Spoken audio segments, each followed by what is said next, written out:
Today's lesson is Ancient and Amazing. Fun facts about the Malayan tapir. Hi, everybody.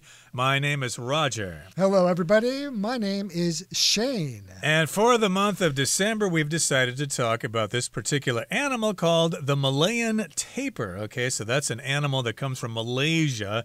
Sometimes you do see the word Malayan that describes things from Malaysia or that part of the world. And that's what this animal is called, the Malayan tapir. And it's kind of an interesting creature. I wonder if they have it at the local zoo.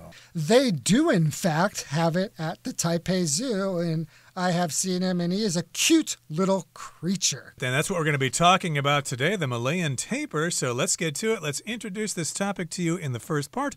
Let's listen. Ancient and amazing. Fun facts about the Malayan tapir. The Malayan tapir, native to the rainforests of Southeast Asia, is the largest member of the tapir family. With its unique appearance and adaptations, this unusual creature has captured the hearts of nature lovers everywhere. To better understand its appeal, consider the following fun facts about this shy but amazing mammal.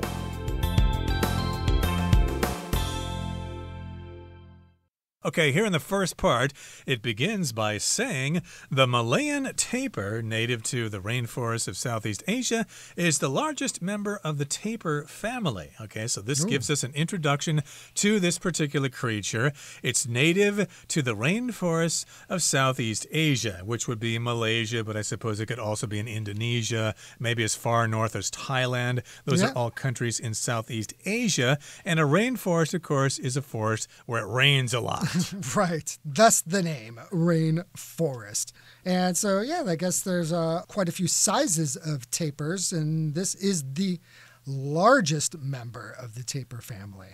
Continuing along, with its unique appearance and adaptations, this unusual creature has captured the hearts of nature lovers everywhere. Oh, okay. Your heart has been captured. Basically, that means that you have fallen in love with this thing, or that you like it a lot. So this is an unusual creature, and since it's captured the heart of nature lovers, you can imagine he's probably a pretty cute and interesting animal as well. Right, you're probably an animal lover, but hey, kind of bored of bears and wolves and deer and things like that. You want something new and exciting, so of course, this particular animal is quite exciting for you. It's captured your imagination, it's captured your heart, and nature lovers everywhere, of course, want to learn more about this particular animal from Southeast Asia. I should mention the tapir is also seen in the tropical regions of the Americas, probably in Central America. South America. Right, so we're talking specifically about the one that's in Southeast Asia here. And again, it's got this unique appearance. It looks kind of cute. It's got that long snout. And of course, it lives in different environments. So we're talking about its adaptations. And to better understand its appeal, consider the following fun facts about this shy but amazing mammal. So here we want to understand its appeal. We want to understand why it's so attractive, right? Why people are so interested in this animal, why they want to take selfies with a tapir in the background or whatever. And yes, indeed, in order to better understand it, to understand the attraction, we're going to learn some fun facts about this animal, which we're describing as shy, and it's an amazing mammal. Now, a mammal is a kind of animal that gives live birth to its young and feeds milk to them. Right. Which humans are, where mammals, I think whales are as well. They certainly are. Okay, that brings us to the end of the first part of our introduction. Let's go on now to the next part and talk about this living fossil. A living fossil. Malayan tapirs' earliest tapir ancestors first appeared in North America, before gradually spreading to other continents. However, although more than 30 million years have passed since those first tapirs came to be, today's tapirs are little changed from those early versions. Therefore, they are among the most primitive mammals in existence and are often referred to as living fossils.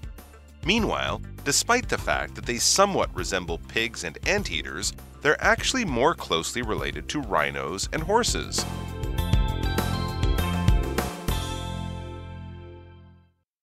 大家好，看到第二部分的名词 fossil， 它的意思是化石。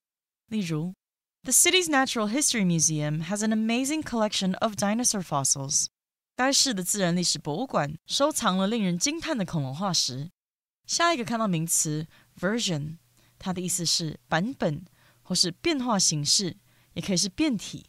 例如 The latest version of the computer program introduced several new features and improvements.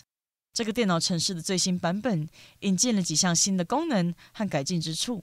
也可以说 The author produced a revised version of the novel after considering the feedback from her editor. 该作者在考虑了编辑的意见回馈后，产出了小说的修订版本。继续介绍形容词 primitive， 表示原始的、早期的，也可以是远古的意思。我们可以说 The tribe still used primitive tools for hunting and gathering. 那个部落仍使用原始的工具来打猎和采集。又或者说 The anthropologists discovered a primitive tribe in the rainforest. 这些人类学家在雨林发现了一个原始人部落。接着看到 resemble 这个单字，它是动词，它的意思是与点点点相像或是类似。例如 The clouds resembled a giant dragon in the sky. 云朵在空中看起来像一条巨大的龙。再看一个例子 This article resembles one you wrote last year. 这篇文章跟你去年写的一篇很像。另外补充这个字的名词 resemblance R-E-S-E-M-B-L-A-N-C-E resemblance 意思是相似或是类似之处。举个例子 I want to buy a house that has some resemblance to my childhood home. 我想买栋与我童年故居有一点相像的房子。再来介绍名词 rhino 指的是犀牛。举例来说 Eric saw a bunch of rhinos during his safari trip. Eric 在他的野生动物园之旅中看到了一群犀牛。又或者说 My favorite part of our trip to the zoo was the rhino exhibition. 我们动物园之旅中我最喜欢的部分是犀牛展览。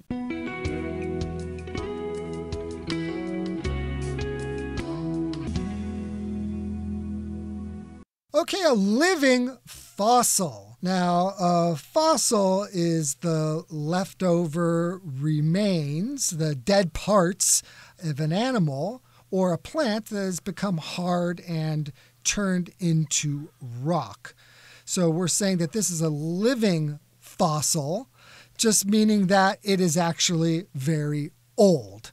So we don't literally mean it's a fossil because a fossil by definition is something that is dead. Right. But it is alive, but it must go back for a very, very long time. Like millions of years or so. But if we talk about a living fossil, we talk about an ancient creature that is still with us, like sharks or whatever. Right. Or I think the coelacanth is still around too. They've been around a while. Oh, that's right. Alligators have been around for millions of years, as have been certain species of plant. But we'll talk about those some other day. But here, after we look at the title here, the living fossil, it says, Malayan tapirs, earliest tapir ancestors, first appeared in North America before gradually spreading to other continents. Now, remember, at one time or another, all the continents were kind of together in a supercontinent called Pangaea, I believe. Right. So this particular animal first appeared in North America, but because the continents were connected, or maybe they crossed over the Alaskan land bridge there or whatever, they have now spread through other parts of the world. And yes, they have spread to other continents, specifically Asia, even more specific, Southeast Asia. Right, yeah. So they have definitely made their way around the world. Okay, so an ancestor is an animal that lived in the past that modern animal has developed from. So you could say your great-great-grandfather is one of your ancestors. Right. So where are your ancestors from? Assume from Europe, right? Yeah. Places spread along Europe. Kind of a mix of all different places in European countries. Yeah, me too. My ancestors mainly came from Holland and from Scotland. But here we're talking about the ancestors of Malayan tapirs. And, of course, these are the types of animal that lived millions of years ago.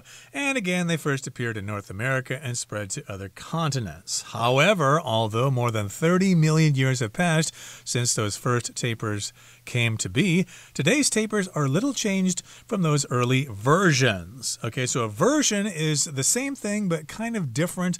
Sometimes you can say, I read a book and then I saw the movie version of the book. A lot of people, the movie's not as good as the book. The book version is better. Also, we have versions of like software, like the old versions of Windows, like Win95 or WinXP or whatever. Those are earlier versions of that computer program we all know and love today. Right. It's basically they make gradual or slight changes over time, and usually it is to improve upon the earlier version. Right, so the tapers are pretty much unchanged, and that's why we're calling them living fossils.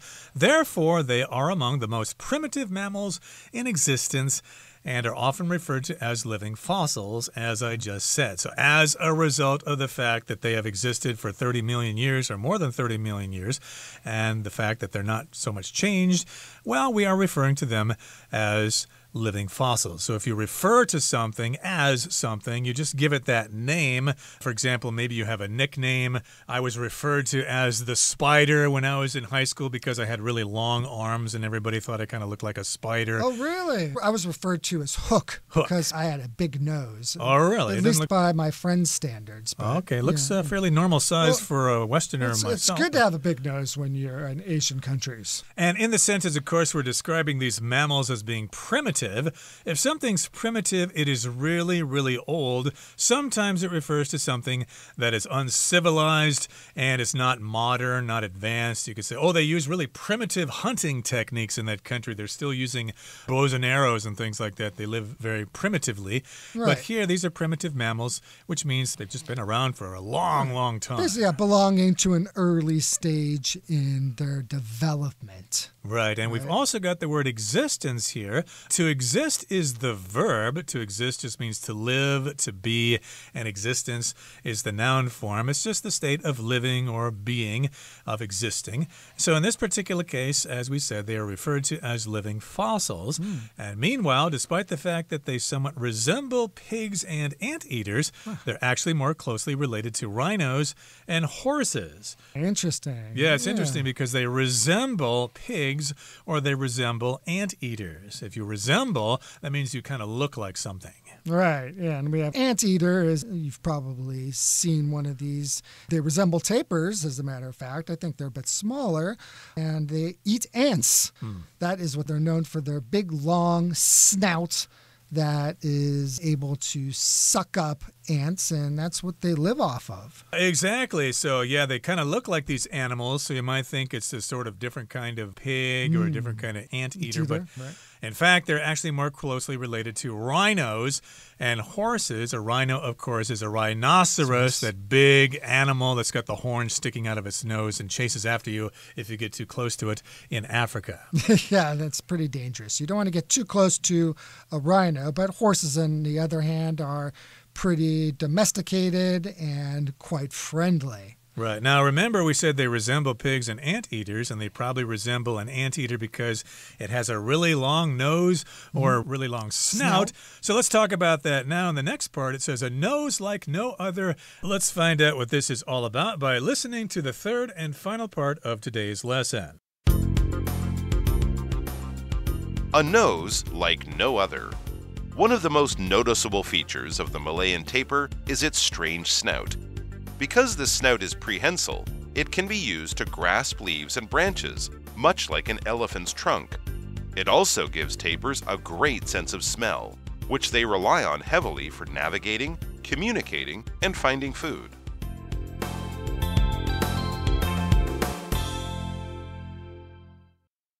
第三部分看到形容词 noticeable， 表示显著的、明显的或是引人注目的。例如 There's a stain on your shirt, but it's not very noticeable. 你的衬衫上有个污渍，但并不是很明显。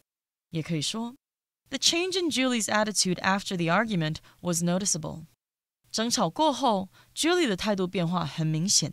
最后看到动词 navigate， 指确认点点点的行进方向，导航，也可以是驾驶船或是飞机。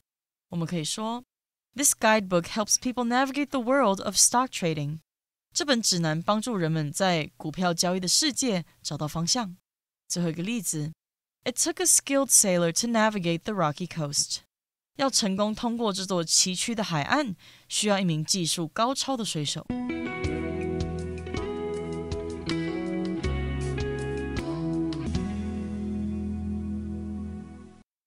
Okay, so again, we're talking about a nose like no other. Now, remember, your nose is on your face, and you use it to smell with. What's the difference between a nose and a snout? Well, like a snout is much longer. And snouts sometimes even have the ability to pick things up and to handle things. So some of them can grab fruit or maybe leaves or suck up ants. Yeah, so they can vary, especially it's most obvious by their size. Right. When I think of the word snout, of course, I think of a dog because it has that large part sticking out of its face. Right. And then its nose is actually at the end of the snout. But here we're talking about the nose or the snout of the Malayan tapir, and it's a nose like no other. If something's like no other, it's unique, it's special, it doesn't look like anything else. Right. Okay, so starting here, one of the most noticeable features of the Malayan tapir is its strange snout.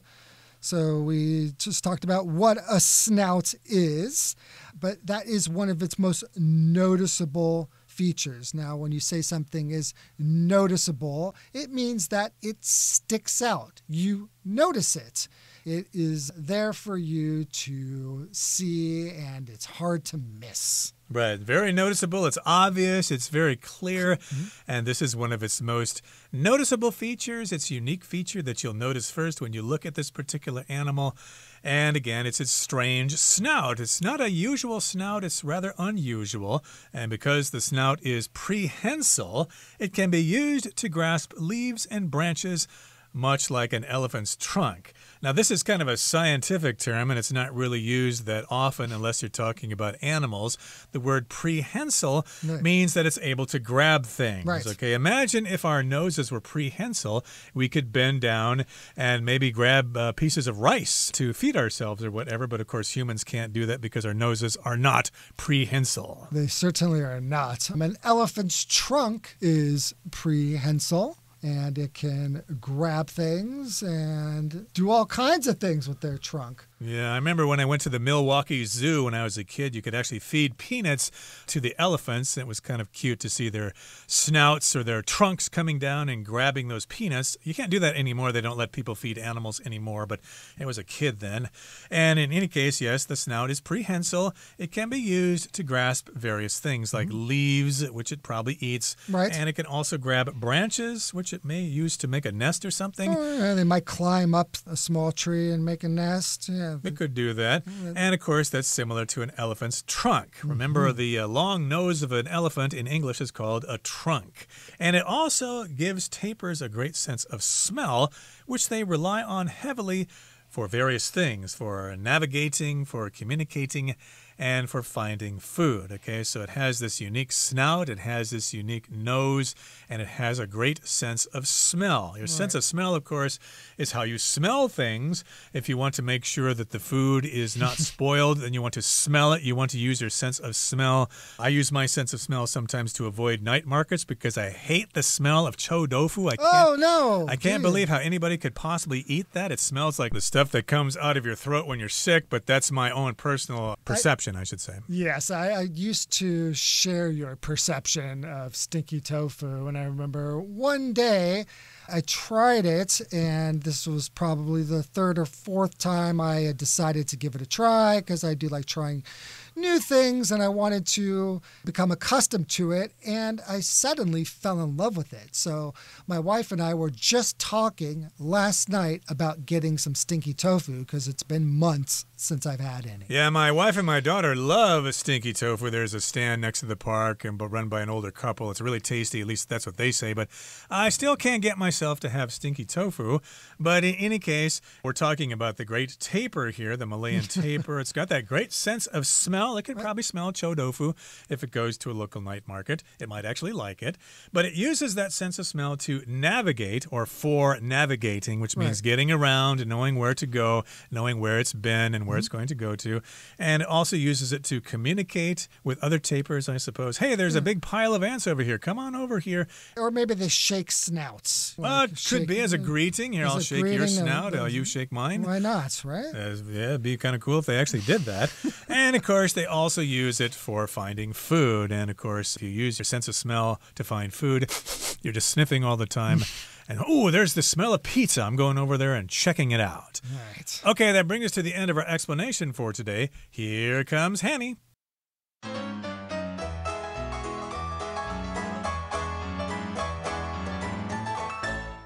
各位同学大家好，我是 Hanny。 我们来看今天的文法重点。课文第一部分有一句提到 With its unique appearance and adaptations, this unusual creature has captured the hearts of nature lovers everywhere. 这边有两个重点，首先是句型 with 加名词逗号主词加动词，是可以表达有了什么，由于什么，或是像我们课文这个凭借着什么什么的语义。那其中的 with 加名词是用来说明某个条件或是原因，像是 with practice, you'll get the hang of it soon. 透过练习，你很快就会上手，很快就会掌握诀窍了。好，那看到第二个重点是 capture the heart of somebody， 是表达虏获某人的心，使某人非常喜爱什么什么。那也可以用到 capture somebody's heart 来表达。而这个动词 capture 还可以换作 win 或者是 steal 去替换。举例来说 The singer captured the hearts of fans with her excellent performance. 那位歌手以精湛的表演虏获粉丝的心。好，那补充一下，我们刚刚说到可以用 win somebody's heart, win the heart of somebody. 那还有一个用法是 win somebody over， 可是它的意思是表达说服某人，可能像是说服他去接受支持某个想法或计划，去赢得某人的支持。那这通常是在某人原本持反对态度，然后你去说服对方改变主意，改变原有想法，转而接受和支持。例如 I believe we can win him over with these persuasive arguments. 我认为我们可以用这些具有说服力的论点来说服他，赢得他的支持。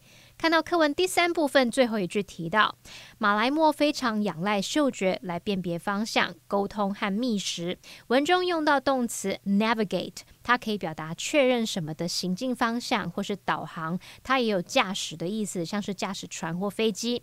那我们来学习它的字首字根。好，先看到 ACT 或者是 AG 或是 IG 这一类的字根带有行动、驱使或是付诸行动、起作用的意思。在 navigate 这个字当中，它的字首 NAV 有船的意思，字根 IG 表示行动， ATE 是动词字尾，那么合在一起 navigate 就可以表达航行啊、导航的语义。好，顺便补充几个有这一类字根的单字。第一个补充的是 agile 或是念作 agile AGILE， 那它的字根 AG 表示行动、驱使或付诸行动， ILE 这部分是形容词字尾，用来描述具有某种特质、能力或倾向。那合在一起 agile 就是描述灵活的、敏捷的。好，第二个补充的是 activate， 它的字根 ACT 表示行动，IVE 是形容词字尾，只是后面要接 ATE， 所以这原本的 IVE 的 E 就被省略了。那 ATE 是动词字尾，它就有使什么什么的意思。组合在一起 activate 字根字尾表面语义就是表达使什么行动，这样应该可以联想到 activate 它有启动、活化或者是使活动、使活跃的意思。好，那么以上今天重点整理，我们来回顾今天的单字吧。Mammal.Whales are the largest mammals in the ocean, while elephants are the largest mammals on land. Fossil. Fossils help scientists understand the history of life on Earth. Ancestor. The gray wolf is widely recognized as the ancestor of all domestic dog breeds. Version. I need to download the latest version of the software for my project. Primitive.The tribe still uses primitive tools made of stone and wood. Resemble. Allie resembles her mother in both appearance and personality. Noticeable. The difference between the two colors is barely noticeable to the naked eye.